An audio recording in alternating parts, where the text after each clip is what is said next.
Hey everyone, Pastor Zak here. We are continuing in our midweek series, The Power of Promise, and we are going through God's promises during weakness and struggles, which I think in this cultural and in this political climate and just everything that is surrounding COVID-19 and isolation and lockdowns and economic unrest, I think really not only personally do we experience these weaknesses and these struggles, but also globally you can see these weaknesses and these struggles unfolding. And so I thought it fitting to go through Hebrews chapter 4 this morning. In Hebrews chapter 4, verse 15 and 16 says this: "For we do not have a high priest who is unable to sympathize with our weaknesses, but one who in every respect has been tempted as we are, yet without sin. Let us then with confidence draw near to the throne of grace, that we may receive mercy and find grace to help in time of need." And so the first thing that I want us to notice here is that it says that Jesus is a high priest that's able to sympathize with our weakness. Now, one thing that's worth mentioning is that this isn't a sympathy like, oh man, I feel so sorry for you, right? This isn't some Hallmark sympathy card. This isn't a get well soon kind of thing, right? Jesus does not have this detached sympathy. He does not have this detached pity on us, but rather the word sympathize here in the Greek, it really means not this detached pity, but a deep and abounding understanding of the suffering that we're going through. Almost as if the suffering that we feel, Jesus feels too.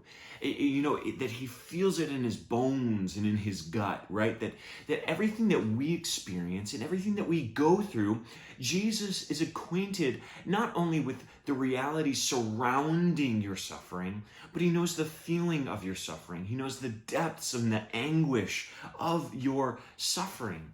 And guys, this is why it's actually really important for us to understand that Jesus, when he was here on earth, he was not only God, but he was man. He was fully God and fully man. And that being fully man aspect is so important. And it's important because of this, is that if Jesus was not a man who walked in the earth, who ate food, who experienced, maybe eating bad meat and got a stomach ache because of it, or the weariness of walking and traveling long distances, or maybe the emotional fatigue that comes from interacting with people all day, all of these things Jesus experienced as a human being. That he experienced the fragility of man.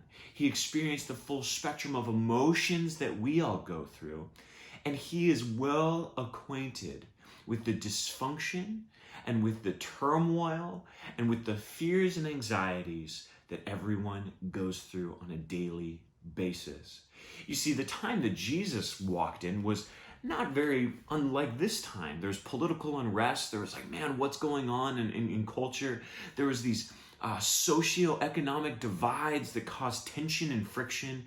Jesus was able to exist in all of that. Not only that, but Jesus dealt with some familial drama. We see that in the Gospels. He also dealt with friends who betrayed him, right? We can relate to these things that Jesus went through, but Jesus can relate to the things that you're going through. And here's the thing. He walked in the reality of everything we go through as human beings. Man, let's pause for a moment and just consider that. When our relationships fail us, when our expectations fall through, when there's family dysfunction that's just hurting us, when there's jobs that are lost, when the anxieties of culture are weighing down on us, when we feel deeply misunderstood by someone, maybe when we feel like someone's deeply misunderstood our intentions or our words, right? Or maybe there's these sins that we just can't seem to work our ways out of, that we can't just seem to get out of this rut of shame, right? You see, even though Jesus was perfect, he is still a friend who is near, who is close, and who knows exactly what we are feeling. It says that he he was a high priest that is able to sympathize with our weakness, but one who in every respect was tempted and without sin. That means, man, he went through all the temptations that we went through, all the turmoil that we went through, but he was able to kind of make it to the other side. He was able to make it to the other side.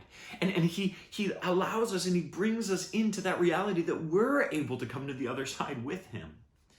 And here's something that I really struggle with, is that the harder life gets, the more alone I feel. I don't know if you guys can relate with that, but the harder life gets for me, the more turmoil that's surrounding me, the more dysfunction that's around me, right? Maybe the more sin I struggle with. That's kind of when I feel where I'm most alone. And I kind of sink deeper and deeper into my own pain, and I kind of dig deep, and I dig my roots deep into my own self, and I isolate and I push people away, or I put up walls. And it's so tempting. It's so tempting, guys, when we feel pain, when we feel weakness, when we feel struggling, to think that those feelings are unique only to us, that no one can understand what we're going through.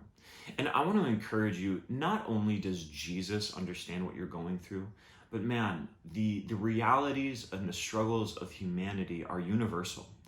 So where your struggles may be unique and you're feeling them uniquely, there are plenty of people around you that can really, really sympathize. But even if they can't, even if our struggles are so unique and our feelings are so unique to us, you do have a high priest who is able to sympathize with your weakness, who is well acquainted with your sorrow.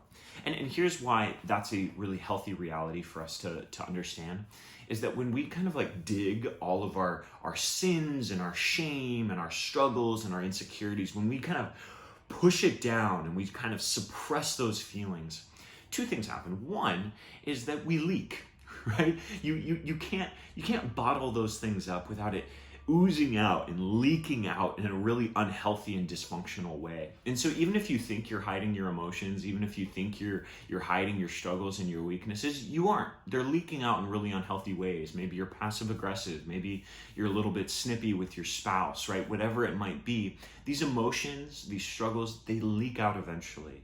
And typically they'll leak out in some way, shape, or form in sin, right? And another thing that happens is that when we are suppressing these struggles and when we're not allowing Jesus in to address these things, and we're not allowing other people in, we're allowing those weaknesses and those sins and those shames in our lives to have power over us. That's something that we do. We allow it to have power over us. But here's the thing. Jesus is willing to walk with us side by side. He is willing to come in and wrestle with us, right? He's willing to struggle through these things with us. And he's happy to do so. He's elated to do so. It's his joy to do so. And so we see continued in Hebrews chapter 4, verse 16, and it says, "Let us then with confidence draw near to the throne of grace, that we may receive mercy and find grace in our time of need."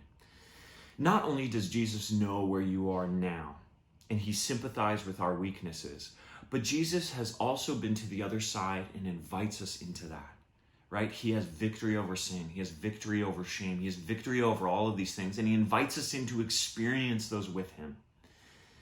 He welcomes us into victory. And because of what Jesus did on the cross, because of his sacrifice, our sin, our shame, our weakness no longer disqualifies us from experiencing intimacy with God. Paul would say that he boasts all the more in his weakness because Jesus' strength is showcased in our weakness. It's almost like weakness is a prerequisite to being used by God. He uses these weak and these broken things to accomplish great things because in our weakness, he is made strong. In our weakness, he fills us up. In our emptiness, he fills us up with his spirit to do more radical and crazy things. That's God's promise in the midst of weakness and struggles. Not that we won't experience them, but that Jesus not only sympathizes with us, but knows us so well that he's able to work through and in our weaknesses to make something beautiful happen. A final verse I'll leave you guys with is Psalm 103, verse 14.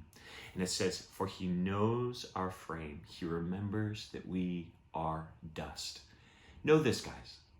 Jesus, God, man, he knows that we're just dust, right? As Pastor Tommy likes to say, he knows that we're just a misfit pack of weasels. He knows our frame. He knows our weaknesses. He knows our fragility, right? And that doesn't, and that should comfort us because he knows our weaknesses and loves us anyways. He knows our sins, but still pursues us. He knows our fragile state, but still decides to make himself strong in us. Love you guys. Walk in the power of God's promises this morning and all throughout this week, that through your struggles and your weaknesses, God is on the move and he knows you. He knows you. He knows you. He understands. Love you guys.